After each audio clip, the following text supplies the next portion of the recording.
আজ একটু সকাল সকালই বাজার গেলেন পরিতোষবাবু। ওনার মেয়ে, জামাই আর ছেলে আসছে।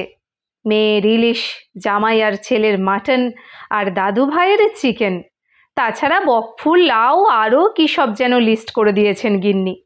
সব কিনে যখন বাড়ি ঢুকলেন তখন ঘড়ির কাঁটা 9টা ছুঁই ছুঁই।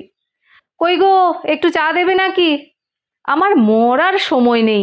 মায়া, দাদুকে চাটা দিয়ে আয় তো। চা নিয়ে মায়া আসতেই পরিতোষবাবু বললেন, বুঝলি মায়া, বুড়ো ঘোড়া তো, তাই কেউ আর পৌঁছে না। তোর দিদিমা ডাকলেই রেগে যায়। না গো দাদু, আসলে মাসি মামা আসবে তো, তাই দিদা খুব ব্যস্ত। এরই মধ্যে বাড়ির সামনে একটা ওলা দাঁড়ালো। পরিতোষবাবুর মেয়ে জামাই থাকেন দিল্লিতে, দুজনেই এইমসের ডক্টর। ছেলেও দিল্লিতেই চাকরি করে, ফলে দিদি আর ভাইয়ের যোগাযোগটা আছে ভালো মতো। দুপুরে খাবার টেবিলে বসে পরিতোষবাবুর মেয়ে বলল, মা, তোমার কি মনে হয় আমি এখনো 16 বছরের মেয়ে? তুমি কেন এত অয়েলি রান্না করেছো? আমরা কেউই ইলিশ ভাপা খাবো না, আবার মাটন মারবে নাকি? একটু খা, রাঁধলাম তোর জন্য। ওহ মা, আমি আর তোমার জামাই এসব খাই না, তোমার নাতি খেতে পারে। ছেলেরও দেখলেন একই মত, কেউই অয়েলি খেতে রাজি না। বাধ্য হয়ে তুলে রাখলেন ফ্রিজে। চোখটা অকারণেই ভিজে গেল।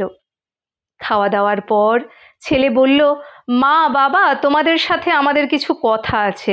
ইনফ্যাক্ট এই জন্যই আমাদের আশা। দিদি আর আমি ঠিক করেছি এই পুরনো বাড়িটা কোনো প্রমোটারকে দিয়ে দেব।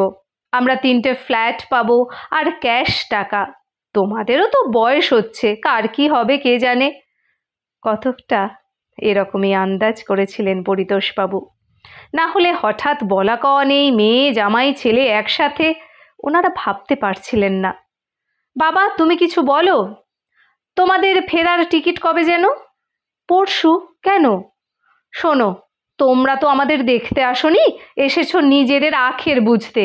এই কথাটা দিল্লি থেকে বসে ফোনেও বলতে পারতে। তোমরা বরং কোনো হোটেলে চলে যাও। আমি আর তোমার মা বেঁচে থাকতে এ বাড়ির একটা ইঁটও ভাঙতে দেব না। কিন্তু বাবা, আমরা তোমাদের ভালোর জন্যই বলছিলাম। তোমাদের ভাবার দরকার নেই, আমরা নিজেদের ভালো বুঝি। আমি তোমাদের জন্য ক্যাব ডেকে দিচ্ছি, বেরিয়ে পড়ো।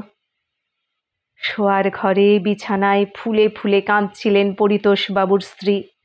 পরিতোষবাবু ঘরে ঢুকে পিঠে হাত রাখলেন, তারপর পকেট থেকে একটা লেবু লজেন্স বার করে ওনার মুখে ঢুকিয়ে দিলেন আর জড়িয়ে ধরলেন স্ত্রীকে। Happy chocolate day, happy hug day and happy Valentine's day. আমি ওদের ফিরিয়ে দিলাম মিনু। আমি আর তুমি, এই হোক আমাদের জগৎ। আমরাই আমাদের ভরসা, কাউকে প্রয়োজন নেই আমাদের। পরিতোষবাবুর কাঁধে মাথা রাখলেন মিনু দেবী। আজ আরো বেশি বেশি ভরসা করতে ইচ্ছে করছে। চোখ দুটো বুজে আসছে ক্লান্তিতে। সারাদিন কম তো ধকল গেল না।